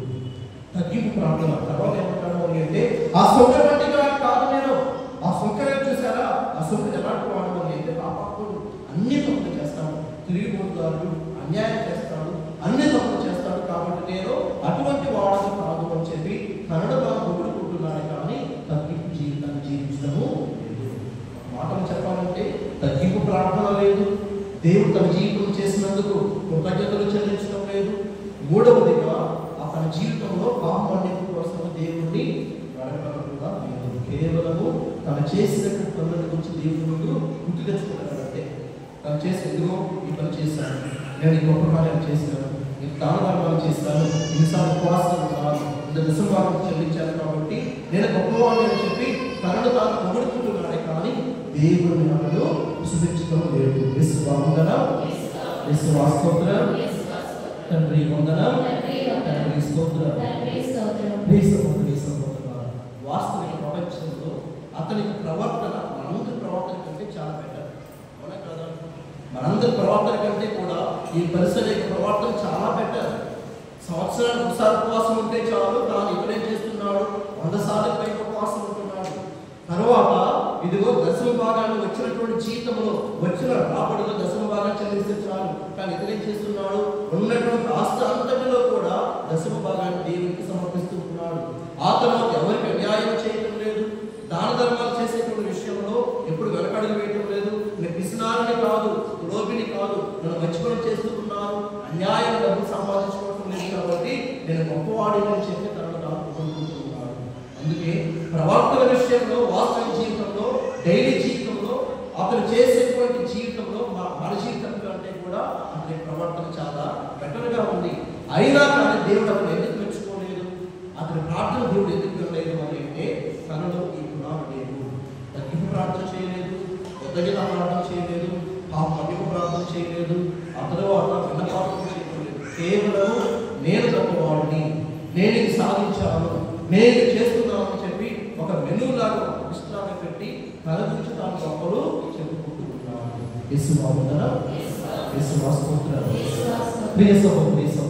తరువాత రెండో పత్రం చూసినప్పుడు పౌలు గారు తిమోతికి రాసిన లేఖ మనం చూస్తున్నాము. ఈ తిమోతికి రాసినటువంటి లేఖ ఈ భాగమైనటువంటి పేరు పెట్టడానికి, ఎందుకంటే పౌలు గారు జైల్లో ఉన్నారు. జైల్లో ఉంటే ఇంకా తన మరణం ఆసన్నమైపోతూ ఉంది, తన ముసలివాడైపోతూ ఉన్నాడు, తన జీవితం అంతమైపోతుంది అని చెప్పేసి అనుకున్నటువంటి సమయంలో పౌలు గారు ఏమంటారు అంటే ఈ లేఖ రాస్తూ, నా పరుగును ముగించుకుని నేను మంచి పోరాడుకుని నా విశ్వాసమును నిలుపుకుంటుంది, ఇప్పుడు నా కొరకై పందెపు బహుమానము వేచి ఉన్నది అని చెప్పి ఆ పౌలు గారు అంటూ ఉన్నారు. నీతి కిరీటము, నీతిగా న్యాయపతి ప్రభువు ఆ రోజు నాకు ప్రసాదించను అని చెప్పి దేవుడు పౌలు గారు ఈ మాటలు పలుకుతూ ఉన్నారు. ప్రియ సహోదరి సహోదరుడా, అయితే ఈ మాటలు సాధారణంగా ఎక్కడ చూస్తాం? ఈ వాక్యం ఎక్కడ చూస్తాం? ఎక్కువగా నా పరుగును ముగించుకుని నా విశ్వాసం నిలుపుకుంటుంది అని, నా పోరాడుతుంది అని ఎక్కడ చూస్తాం? మాట సమాధంలో చూస్తాం. చూడలేదు ఇప్పుడు సమాధి మీద దేవుడే కాపుతూ ఉంటారు కదా. ఇది వాక్యం రాస్తానికి వేరే వాక్యం రాస్తూ ఉంటారు. ఎక్కువ శాతం ప్లస్ వాటి మాటలు రాస్తూ ఉంటారు. నేను మంచి పోరాడుకుని నా పరుగును నేను ముగించుకుని నా జీవితం అయిపోయింది. ఇంకా నేను మంచి పోరాడాను. నా జీవితం అంతా కూడా పోరాటమే. నా జీవితం అంతా కూడా ఎందుకు పోరాడమని అంటే నా విశ్వాసాన్ని నిలుపుకోవటానికి, నా జీవితంలో నేను నమ్ముకున్నటువంటి నా దేవుని పట్ల నాకున్న విశ్వాసాన్ని కాపాడుకోవటానికి, అదే విశ్వాసాన్ని అందరితో పంచుకోవటానికి నేను ప్రతిరోజు కూడా పోరాటము చేస్తూనే ఉన్నాను. మరి ఈ రోజున మన పోరాటం ఏంటి? మనం దేనికోసం పోరాడుతున్నాము? ఎవరి కోసం పోరాడుతున్నాము? మన పోరాటం యొక్క ముఖ్య ఉద్దేశం ఏంటో తెలుసా? మన పోరాటం యొక్క ముఖ్య ఉద్దేశం కేవలం ఎంత సంపాదించుకోవాలి, ఎంత కూడబెట్టుకోవాలి, ఎంత దాచుకోవాలి. వాళ్ళతో పాటు పోల్చుకుంటే నేను ఎక్కువగా సంపాదించుకోవాలి, వాళ్ళు ఇల్లు కట్టుకుంటే నేను రెండంతస్తులు ఇల్లు కట్టుకోవాలి, వాళ్ళు బండి కట్టుకుంటే అంతకంటే పెద్ద బండి కట్టుకోవాలని చెప్పి మన పోరాటం అంతా కూడా కేవలము సంపాదించుకోవటంలోను, దాచుకోవటంలోను, కూడబెట్టుకోవటంలోను, ఎందుకోసం మనం పోరాడుతున్నాను కానీ నిజంగా మన విశ్వాసం కోసం మనం పోరాడుతున్నామా అని అంటే లేదు. అందుకనే పౌలు గారు ఈరోజు అందరికీ కూడా సవాలు విసురుతున్నారు. నేను మంచి పోరాడాను, నేను మంచి జీవితాన్ని జీవించాను, నేను మంచి వాడిగా ఉన్నాను, అందుకోసం నేను గొప్పవాడిగా చెప్పి కాలు ఎగరేసుకుంటూ మాట్లాడుతున్నాడు. అంత గర్వంగా మనం చెప్పుకోగలమా? మన విశ్వాసం కోసం ఏదైనా త్యాగం చేయగలమా? మన విశ్వాసం కోసం ఏదైనా మంచి పనులు చేసుకోగలమా? విశ్వాసాన్ని కాపాడుకోవడానికి ఎంత దూరం వెళ్ళగలమా అని అంటే ఆ విషయం తప్ప మనం ఏదైనా చేయడానికి సిద్ధంగా ఉన్నాం. అందుకే పౌలు గారి జీవితం ఈ రోజున అందరికీ కూడా ఆదర్శవంతమైన జీవితం. పౌలు గారు ఇదిగో నేను మంచి పోరాడాను కాబట్టి ఇంకా నా కొరకై పందెపు బహుమానము వేచి ఉన్నది. నేను పోరాటం చేశాను కాబట్టి, నేను ఫైట్ చేశాను కాబట్టి, యుద్ధం చేశాను కాబట్టి నా కోసం దేవుడు ఒక బహుమతిని అక్కడ పెట్టాడు. ఆ బహుమతి అనేటువంటిది ఆ గిఫ్ట్ కాదది, అది బహుమతి. అంటే దేవుడు ఇవ్వాలనుకునేటువంటిది. అంతే తప్ప నేను పోరాడాను కాబట్టి, ఎంత పని చేశాను కాబట్టి, ఎంత గొప్ప కార్యం చేశాను కాబట్టి ఇది నా సొత్తు, నాకు ఇవ్వాల్సిందే అని చెప్పి పోరాటం చేయడం లేదు. ఇది దేవుడు నాకు ఉచితంగా ప్రసాదించేటువంటి బహుమానం కోసం నేను వేచి ఉన్నాను. దేవుడు ఇచ్చే వరాల కోసం నేను ఉచితంగా ఇచ్చేటువంటి ఆ బహుమానాన్ని చూస్తున్నాను. అంతే తప్ప నేను ఈ విధంగా యుద్ధం చేశాను, ఇన్ని సంఘాలు స్థాపించాను, ఇన్ని గొప్ప పనులు చేశాను కాబట్టి నాకు మంచి గొప్పది కావాలి, నాకు మంచి బహుమానం నా కోసం ఎదురు చూస్తూ ఉన్నాను అని చెప్పి చెప్పడం లేదు. ప్రియ సహోదరి సహోదరుల, కథోలిక గురువులు కూడా ఇలాగే ఉంటారు, తెలుసో లేదు కానీ కథోలిక గురువులు కూడా ఒకసారి ఒక విచారణ నుంచి విచారణ వినిన తర్వాత వినేటప్పుడు కూడా అది పెద్ద విచారణ చిన్న విచారణ చూడడం. ఇక్కడ నేను చేసే పని నేను చేస్తున్నానా లేదా, అక్కడికి వెళ్ళిన తర్వాత నేను అక్కడ నేను చేయవలసిన పని నేను చేస్తున్నాను లేదా వారికి. అంతే తప్ప ఇదిగో నేను ఇక్కడ బాగా కష్టపడ్డాను, ఇక్కడ నేను బాగా శ్రమపడ్డాను, ఇక్కడ నేను ఎవరు చేయనంత కష్టపడ్డాను కాబట్టి తర్వాత అపాయింట్మెంట్ లో బిషప్ గారు నాకు వేరే మంచి ప్యారిష్ ఇవ్వాలని చెప్పి ఏ గురువు కూడా అనుకో. కేవలం దేవుడి విధేయత అనుసరించి వెళ్తుంటారు.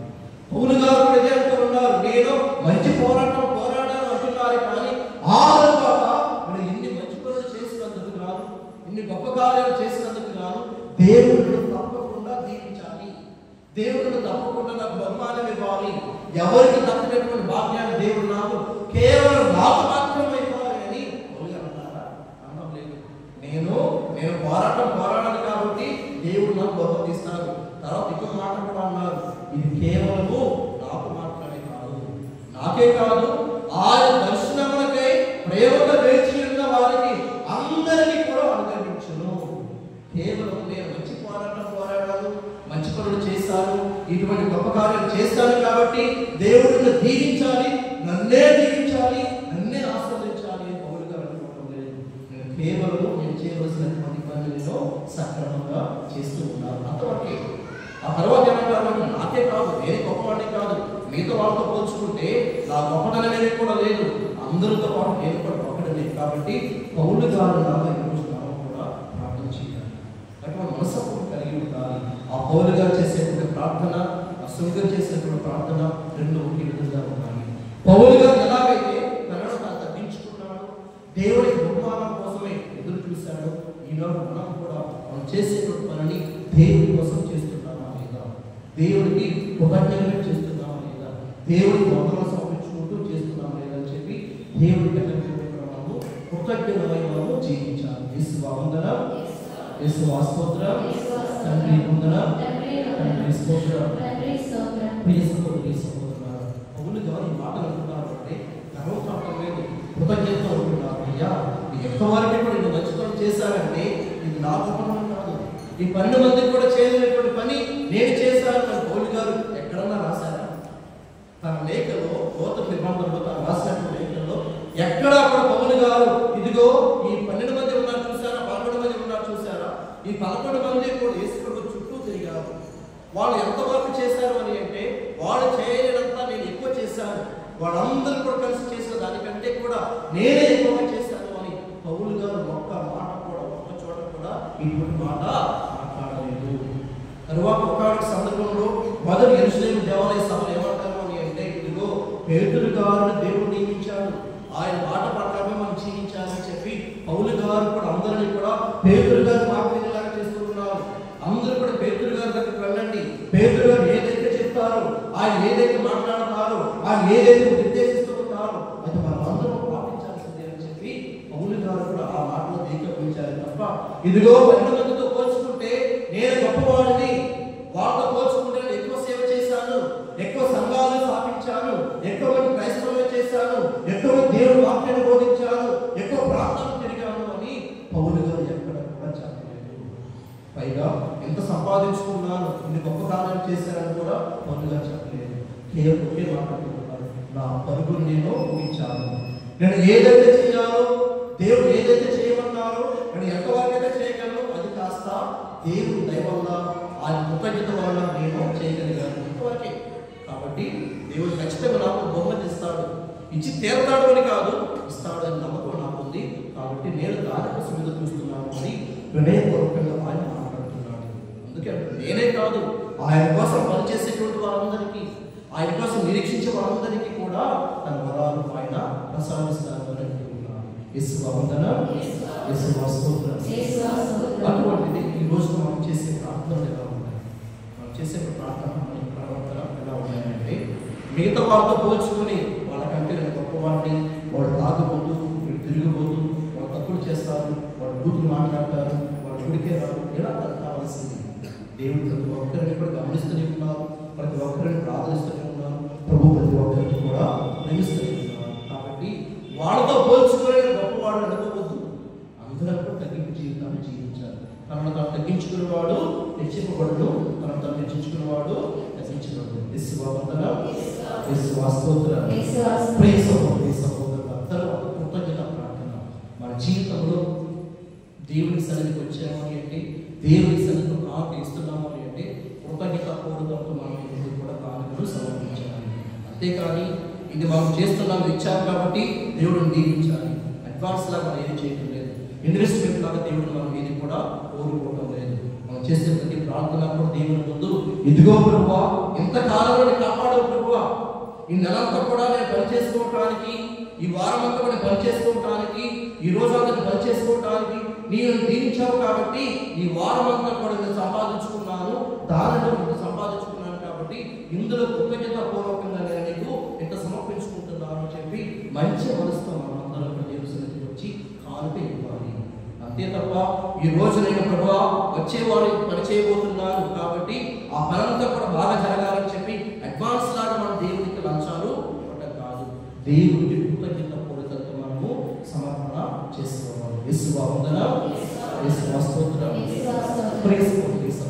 మనం ఇచ్చేటువంటి కానుక మన జీవితంలో మన స్థాయి నిలబడుతుంది. దేవుని ముందు మనం ఇచ్చేటువంటి కానుక దేవుని ముందు మన స్థాయి ఎందుకు నిలబడుతుంది? ఎందుకు మాట్లాడుతున్నాను అని అంటే, దేవుడిని ఎంత ఉచితంగా ఎంత ఉదాహరణ దీవించాడు అని అంటే ఆయన చేసినటువంటి మేలులకు మనము ఏమి చేసే రుణాన్ని తీర్చుకోలేము. అవునా కదా? దేవుడు మనందరినీ కూడా ఎన్నో రకాలుగా దీవించారు, ఎన్నో విధాలుగా ఆస్వాదించారు. ఎవరికి లేని కష్టాలను కూడా అందరూ కూడా బాధపడుతున్నప్పుడు కూడా దేవుడు నీకు మాత్రం ఆరోగ్యాన్ని ఇచ్చారు, శాంతి సమాధానం ఇచ్చారు, మంచి కుటుంబాన్ని ఇచ్చారు, మంచి జీవితాన్ని ప్రసాదించారు. ఇటువంటి మేలులు ఎన్నో నీ ప్రభువు ప్రతి వారము, ప్రతి రోజు, ప్రతి గంట, ప్రతి క్షణము కూడా నిన్ను దీవిస్తూనే ఉన్నారు. అయినా దేవుని ముందుకు వచ్చిన తర్వాత ఇదిగో నేను 10 రూపాయలు వేస్తాను, నేను 10 రూపాయలు వేస్తాను, ఇదిగో నేను 5 రూపాయలు వేస్తాను, ఇదిగో నేను 1 రూపాయలు వేస్తాను. ఆ వేసి 10 రూపాయలు కూడా దాని మీద మధ్యలో ఏమవుతుంది? ఈ చెవులు చచ్చిపోవడం చూడవచ్చు. చిరిగిపోయే నోట్లు కానీ, లేకపోతే ఎవరు పడినట్టు నోట్లు కానీ, షాపు పెడితే ఎవరు తీసుకున్న నోట్లు కానీ, ఇవన్నీ కూడా ఎట్లా పడతాయంటే ఈ చంద్రమనే పడతాయి. ఎందుకంటే దేవుడి పట్ల దేవుడికి ఇచ్చేటువంటి విలువ కారణంగా, ఆ రూపాయి కారణంగా దేవుడికి విలువే తగ్గిపోదు, నీ విలువ తగ్గిపోతుంది. అక్కడ దేవుని ముందు నీ విలువలను కాపాడుకో.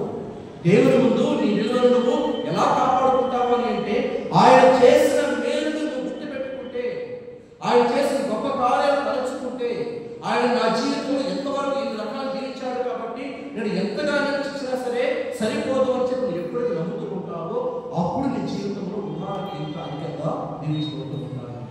అంతేకాని దేవుడికి ఎంత ఇచ్చినా సరే, ఎన్ని రకాలుగా ఆస్వాదించినా సరే, ఎన్ని రకాలుగా నిన్ను ప్రభువు కాపాడుతున్నా సరే నేను ఇంతే ఇస్తాను, ఇదే చేస్తాను, ఇదే చేయగలను అని చెప్పి దేవుని ముందు మాత్రం మన స్థాయిని దయచేసి ఇప్పుడు కూడా తగ్గించుకోవద్దు. దేవుని ముందు మన స్థాయిని ఇప్పుడు కూడా తగ్గించుకోవద్దు. కానుకలిచ్చే సమయంలో తగ్గింపు జీవితం కాదు. కానుకలిచ్చే సమయంలో మనము కృతజ్ఞత పూర్వకంగా ఉండాలి.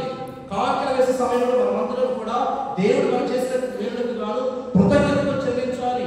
అంతేకాని ఆ సమయంలో మాత్రము నేను తగ్గించుకుంటాను. ఎందుకంటే బైబిల్లో పేద విధవరాలు ఏం చేసింది?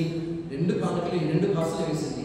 ఆ 2 కాసులు వేసినందుకు గాను దేవుడు ఆ పేదరాలను మెచ్చుకున్నారు కాబట్టి నేను కూడా 2 రూపాయలు వేస్తాను, లేకపోతే నేను కూడా 20 రూపాయలు వేస్తాను అనుకుంటే పొరపాటి. కానీ ఆ పేద విధవరాలకి ఆమె ఉన్నటువంటి స్థాయిలో అదే ఆమె స్థాయి కొద్దీ అదే ఇవ్వగలిగింది కాబట్టి తన ఉన్నతంతో కూడా సమర్పించింది. కానీ దేవుడు నిన్ను అలా కాదు కదా, ఆ పేద విధవరాలులాగా నిన్ను కూడా ఆ స్థాయిలో దేవుడు కూర్చోబెట్టలేదు. దేవుడు ఇంకా ఎక్కువ ఉన్నతమైన స్థాయిలో నిలబెడుతున్నాడు. ఉన్నతమైన స్థాయి దేవుడికి ప్రసాదించారు. అటువంటిది దేవుడు మనందరికీ కూడా అంత గొప్ప స్థాయిని ఇచ్చినప్పుడు, అంత విలువైన స్థాయిని మనం ప్రసాదిస్తూ ఉన్నప్పుడు మన యొక్క విలువ అనేటువంటిది కేవలము మన వేసేటువంటి కానుక ద్వారా, మనం ఇచ్చేటువంటి కానుక ద్వారా మనల్ని మనం ఎప్పుడు కూడా తగ్గించుకోవాలి. ఎవరైతే ఉదాహరణతో ఇస్తారో ఇంకా అధికంగా దీవించబడతారు. కృతజ్ఞతతో ఇస్తారో దేవుడు ఇంకా వారికి కృతజ్ఞత కోరితే దేవుడు ఇంకా వారిని అధికంగానే ఆస్వాదిస్తూ ఉంటారు. ప్రియ సహోదరి సహోదరులారా, కృతజ్ఞత అనేటువంటిది మన యొక్క విలువకు సంబంధించినటువంటిది. దేవుడు తను ఇచ్చే ద్వారా ఎప్పుడు కూడా మారవు. ఏ విధంగా దీవిస్తున్నారు, ఏ విధంగా ఆస్వాదిస్తూ ఉన్నారు అవన్నీ కూడా చేస్తూనే ఉంటారు. కానీ మనమే తెలుసుకోలేకపోతున్నాం, మనమే గ్రహించలేకపోతూ ఉన్నాం.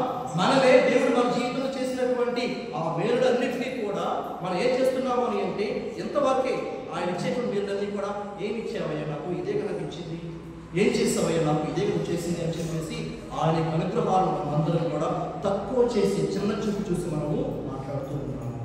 అందుకని దేవుడు చేసినటువంటి మేలును తలంచుకొని కృతజ్ఞతాపూర్వకంగా మనకు అనుభవించినప్పుడు దేవుడు ప్రతి ఒక్కరిని కూడా అధికంగా దీవిస్తుంటారు. కాబట్టి అటువంటి మంచి మనసు దేవుడు మనకు దయచేయమని ఈ పూజలో ప్రార్థన చేసుకుందాం. పితా మన దేశంలో పడి విశ్వాసపడుతుందా పరలోకమును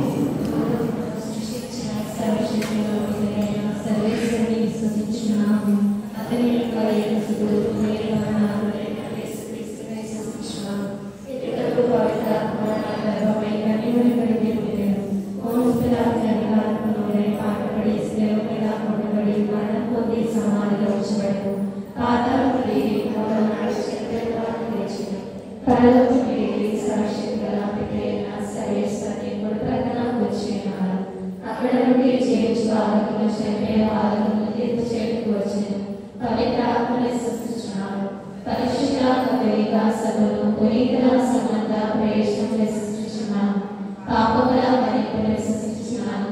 శరీరం యొక్క ఉత్థానాన్ని సృష్టించున్నాను. నిత్య జీవముని సృష్టించున్నాను. ఆమేన్.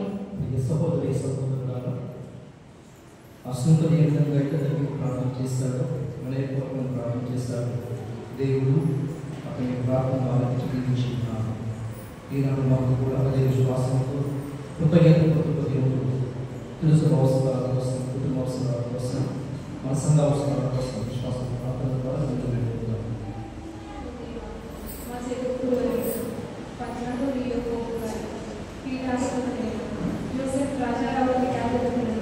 గురువులకు, కన్యశ్రీలకు, మఠవాసులకు, గృహస్థ క్రైస్తవులకు, సకల విశ్వాసులను మధురము ఆశీర్వదించును. అందరూ ఓ ప్రభువా మేము చేయ ప్రార్థన ఆలకించండి. ఓ ప్రభువా మీరు చేయ ప్రార్థన ఆలకించండి.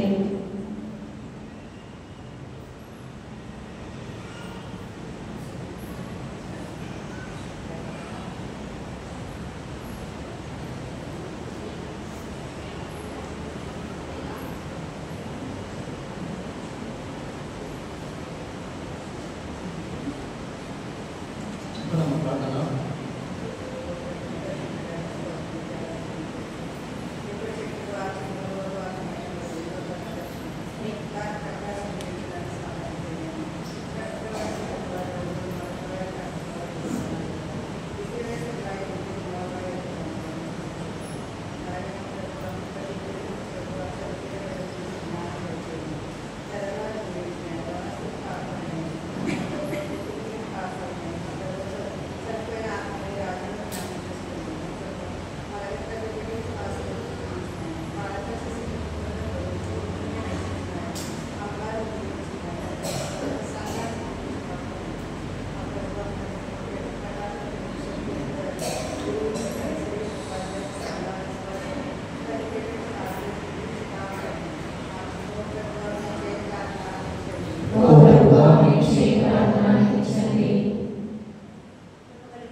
ఓ ప్రభువా మీ చేయి ప్రార్థన ఆలకించండి. ఓ ప్రభువా మీ చేయి ప్రార్థన ఆలకించండి.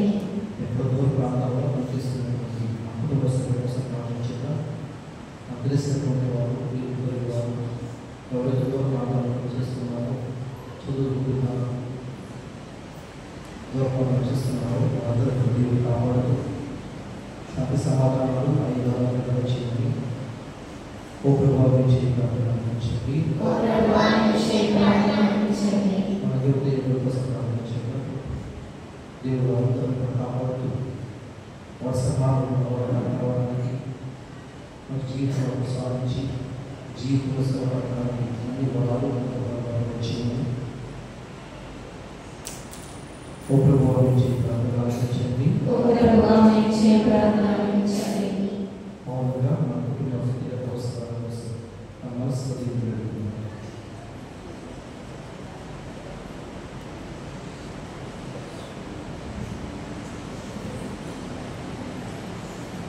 సర్వశక్తి గణిత సర్వేశ్వర సమాధానం అంటే ఒక ప్రభువా ఈనాడు పవిత్రమైన దివ్యపూజలలో పాల్గొంటూ మేము విన్నవించుకున్నటువంటి వర్తమానాలను మా యొక్క ఉద్దేశాలు కోరికలను మీ చిత్తమైతే మాకు ప్రసాదించి మా అందరి జీవితాలను పలుపటి గమనించడం మా ప్రభు అయిన క్రీస్తు ద్వారా ఇవన్నీ చేయించున్నాము. ఆమేన్.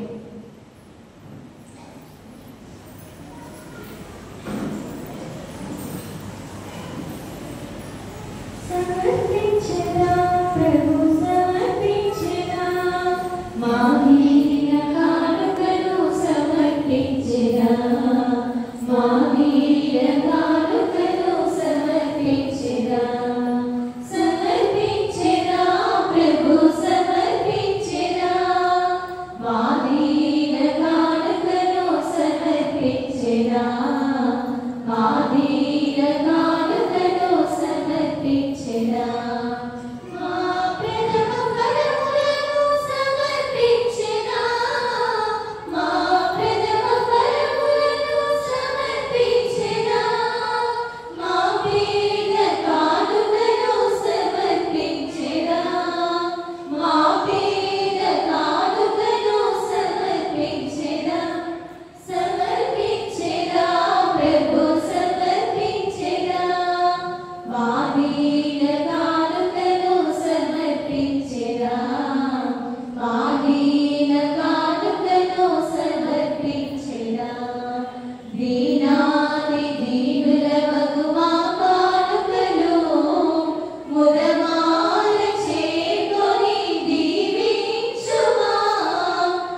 ఈ మార్పణములను అనురాగంతో స్వీకరింపు. ఈ సేవలు మేము చేయ ప్రతి పని నీకు అత్యధికమైన కీర్తి సమకూర్చగలిగినదని ఆశయంతో వివరించుకున్నాక మా ప్రభు అయిన క్రీస్తు ద్వారా మేము చేయించున్నాము. ప్రభువు మీతో ఉండుగాక.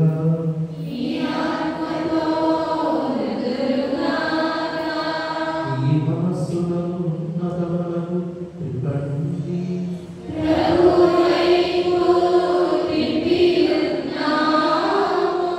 మన దేవుడైన ప్రభువునకు కృతజ్ఞత తెలుపుదాము.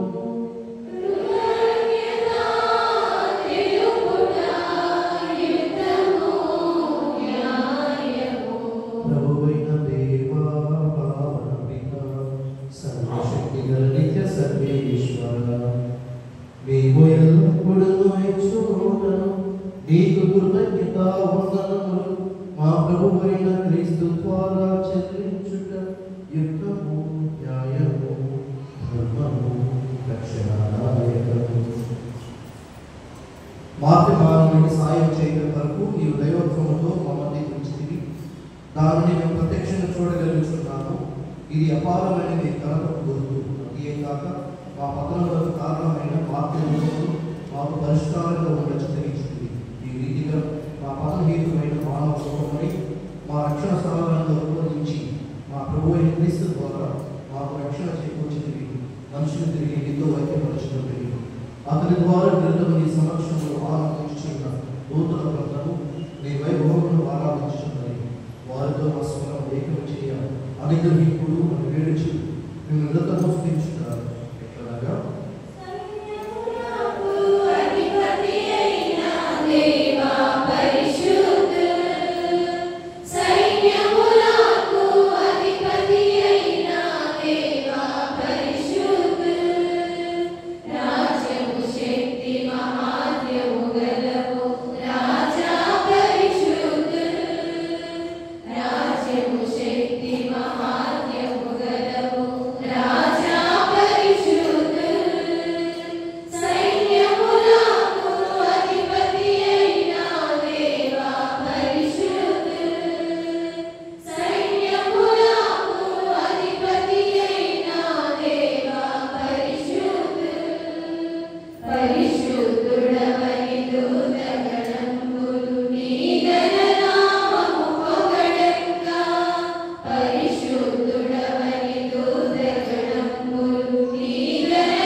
పావనముగా నిలిచిన పరిస్థితులకు మీ సృష్టి అంత్యం సృష్టించలేకుండా మీరైనా మీ కుమారుడు మా ప్రభువైన యేసుక్రీస్తు ద్వారా పవిత్రాత్మ ప్రభావం వలన సమస్తమైన జీవం పోసి పవిత్రపరుచున్నారు.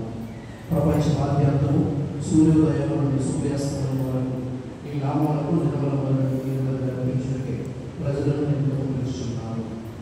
కావున సముద్రం తెచ్చి ఉన్నాను. ప్రార్థన ద్వారా వీరిని పవిత్ర పరిచయపడుతున్నాను.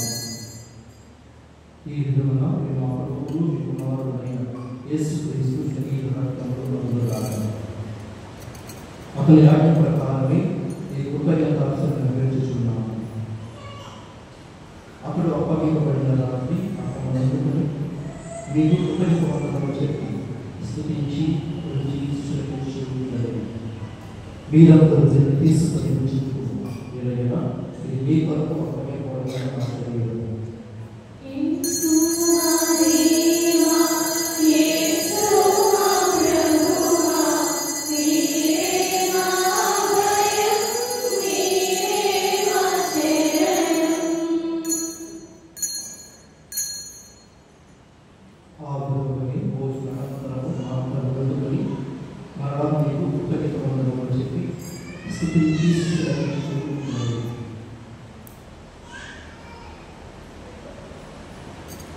మీరందరూ నేను తీసుకుని దీని నుండి ఆరంభం చేయండి. ఏదైనా ఇది నూతన నిబంధన యొక్క రక్తము పాత్ర.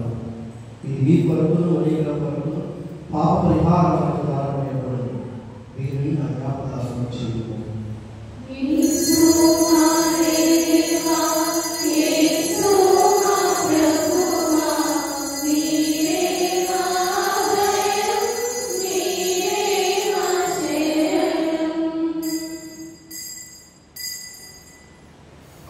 ఇది విశ్వాస రహస్యము.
సకల పునీతులతో పాటు మోక్ష భాగ్యములకు వారసులను చేయండి. వీరి విజ్ఞాపన ప్రార్థనలో సహాయంపై ఆధారపడుతున్నారు. ఓ ప్రభువా, మా మీతో సైన్యపరుచుని లోకమంతటికి శాంతిని శ్రేయస్సును ప్రసాదించినట్టు భావించున్నాను.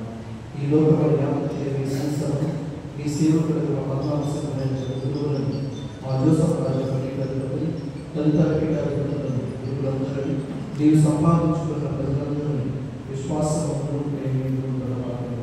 నిశ్చిత ప్రకారం ఈ సముఖంలో చేరిన నాకు ప్రజల మానవులకు ఆరంభం దైవ తండ్రి కలిదిశలు చెదిరేసిన వీళ్ళందరినీ వెంకరించి మీకు పరచుకోండి.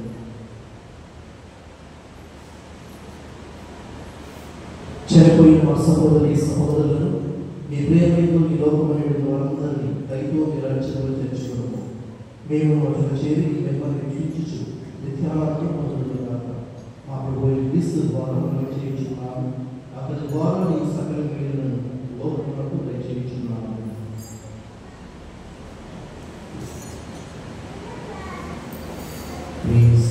Oh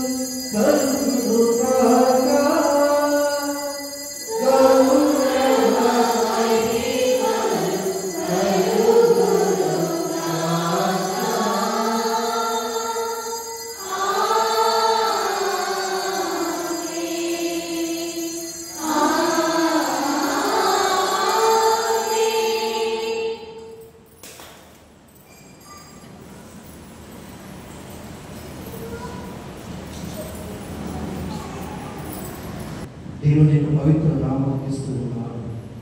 అదే ప్రార్థన క్రీస్తు ప్రభువు నేర్పించారు. పరలోకమందున మా తండ్రి అని చెప్పినప్పుడు ఆ తండ్రి దేవుని తండ్రి అని పిలిచే భాషను ప్రసాదించారు.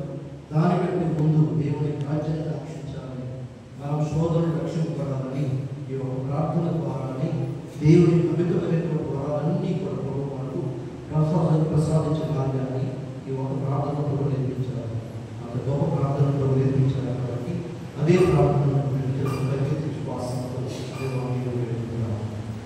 పరలోకమందున మా యొక్క తండ్రి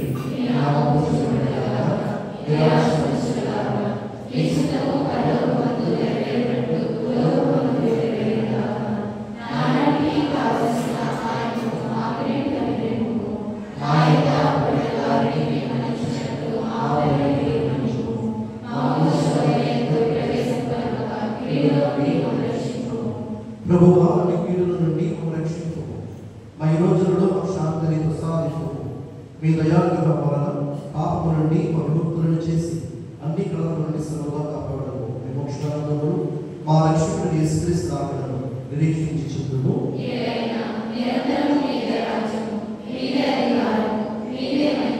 శాంతిని నీకు అనుగ్రహించుచున్నాను, నా శాంతిని నీకు ఇచ్చుచున్నాను అని మీ అపోస్తలులతో పలికిన ప్రభు అయిన యేసువా, మా పాపములను లెక్కింపగా మీ శ్రీస్తవ విశ్వాసం వీక్షింపు.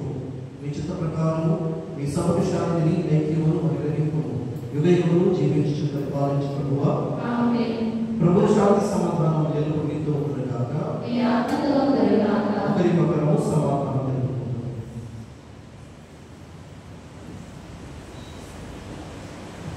సర్వేశ్వరి గరిబిల్ల లోక పాపములను పరిహరించే ప్రభువా మాకు దయచూపుము. సర్వేశ్వరి గరిబిల్ల లోక పాపములను పరిహరించే ప్రభువా మాకు దయచూపుము. సర్వేశ్వరి గరిబిల్ల లోక పాపములను పరిహరించే ప్రభువా మాకు శాంతిని దయచేయుము.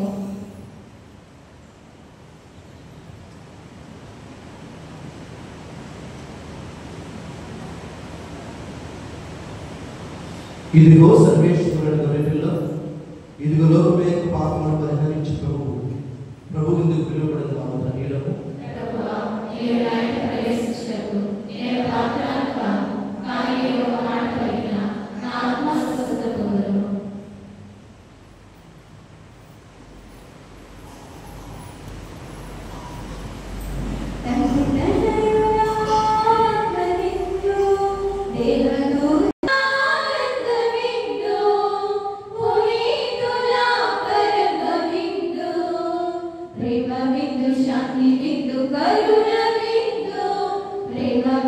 శాంతి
దేవదూతల దివ్య విందు, తండ్రి తనయుల ఆత్మవిందు, దేవదూతల దివ్య విందు, మన ఆత్మల ఆనంద విందు, పునీతుల పరమ విందు, మన ఆత్మల ఆనంద విందు, పునీతుల పరమ విందు, ప్రేమ విందు, శాంతి విందు, కరుణ విందు, ప్రేమ విందు, శాంతి విందు, కాంతి విందు, లోకొందమా లోకొందమా ప్రేమతో చేకొందమా, తండ్రి తనయుల ఆత్మ విందు, దేవదూతల దివ్య విందు, తండ్రి తనయుల ఆత్మ విందు, దేవదూతల దివ్య విందు, దివ్య వెలుగుతో నింపును, దీవులను ఓదార్చును, ప్రేమ విందు, కాంతి విందు, దివ్య వరములు వసగును, దినదినము నడిపించును, ప్రేమ విందు, శాంతి విందు, కరుణ విందు, ప్రేమ విందు, శాంతి విందు, కాంతి విందు, లోకొందమా లోకొందమా ప్రేమతో చేకొందమా, తండ్రి తనయుల ఆత్మ విందు, దేవదూతల దివ్య విందు, తండ్రి తనయుల ఆత్మ విందు, దేవదూతల దివ్య విందు, మన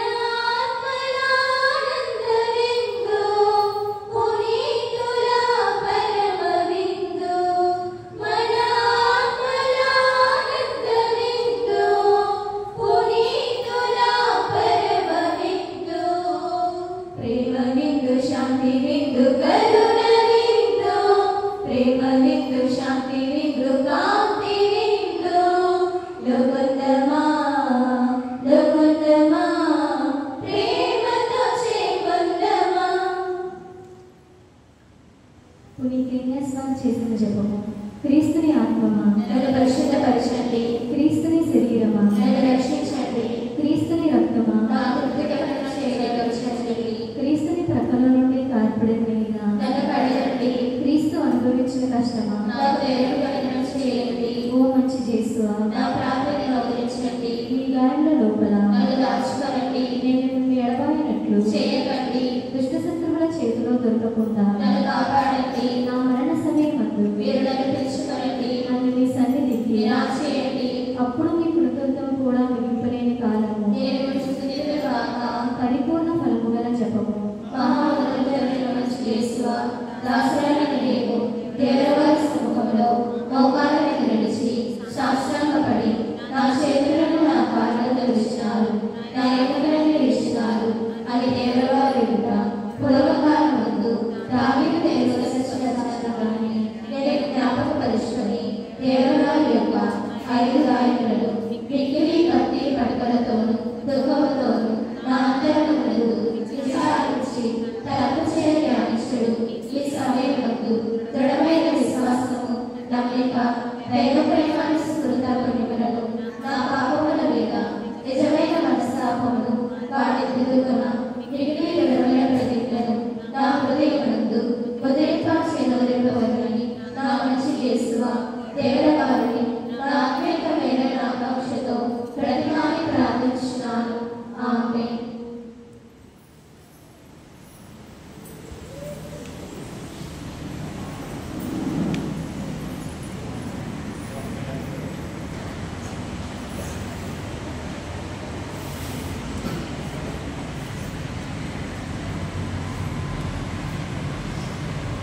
యేసువా వందనం, యేసువా స్తోత్రం, యేసువా స్తోత్రం, తండ్రి వందనం, తండ్రి వందనం, తండ్రి స్తోత్రం, తండ్రి స్తోత్రం, ఆత్మదేవ వందనం, ఆత్మదేవ వందనం, ఆత్మదేవ స్తోత్రం. ఆత్మదేవ స్తోత్రం.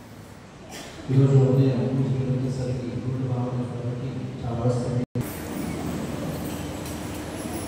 ఓ ప్రభువా, నీ వరప్రసాదము కాయని పూర్తి ప్రభావం ప్రభావం కలిగి ఉంటుంది కాక మేము నిర్వహించిన పవిత్ర కార్యము మాకు సత్ఫలితములు ప్రసాదించును కాక మా ప్రభు అయిన క్రీస్తు ద్వారా మనం చేయించున్నాము. ప్రభు మీతో ఉందురు కాక. సర్వశక్తి గల దైవ సర్వేశ్వరుడు పిత పవిత్రాత్మ మంత్రులను దీవించి కాపాడును గాక.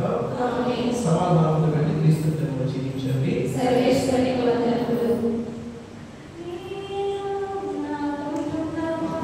ప్రభుని మాత్రమే సేవింతుము, నేనును నా కుటుంబమును ప్రభుని మాత్రమే సేవింతుము. మాకు ఏమి జరిగినను, ఎవరు ఏమి పలికినను, మాకు ఏమి జరిగినను, ఎవరు ఏమి పలికినను, ప్రభువే మాకు ఆధారం, ప్రభువే మాకు ఆనందం, ప్రభువే మాకు ఆధారం, ప్రభువే మాకు ఆనందం.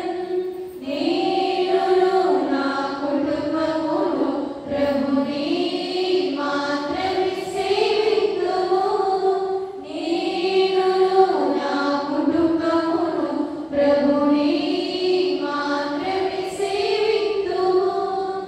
ఎన్న సముద్రము అడ్డు వచ్చినా మేము భయపడము, ఎన్న సముద్రము అడ్డు వచ్చినా మేము భయపడము. దేవుని హస్తము కాపాడును, ఎల్లప్పుడూ జీవింతుము. దేవుని హస్తము కాపాడును, ఎల్లప్పుడూ జీవింతుము. నేనును నా కుటుంబమును ప్రభుని మాత్రమే సేవింతుము, నేనును నా కుటుంబమును ప్రభుని మాత్రమే సేవింతుము. పరిశుద్ధ పాత్రను తనకు నెరవేరాలని, మన నిశాంతులను తనకు నెరవేరాలని, ఒక పరలోకము మంగళార జపము హృదయ స్తోత్రం వేడుకుంటున్నాను. పరలోకమందు ఆయన తండ్రి, నీ నామము పూజింపబడుగాక, నీ రాజ్యం వచ్చునుగాక, నీ చిత్తము పరలోకమందు నెరవేరినట్టు భూలోకమందు నెరవేరునుగాక. నానాటికి కావలసిన మా యొక్కము మాకు నేటికి నేర్పుము, మా యొక్క అప్పుబడిన వారిని మేము మన్నించినట్టు మా అప్పులను నిర్వహింపుము. మమ్ము శోధన యందు ప్రవేశింప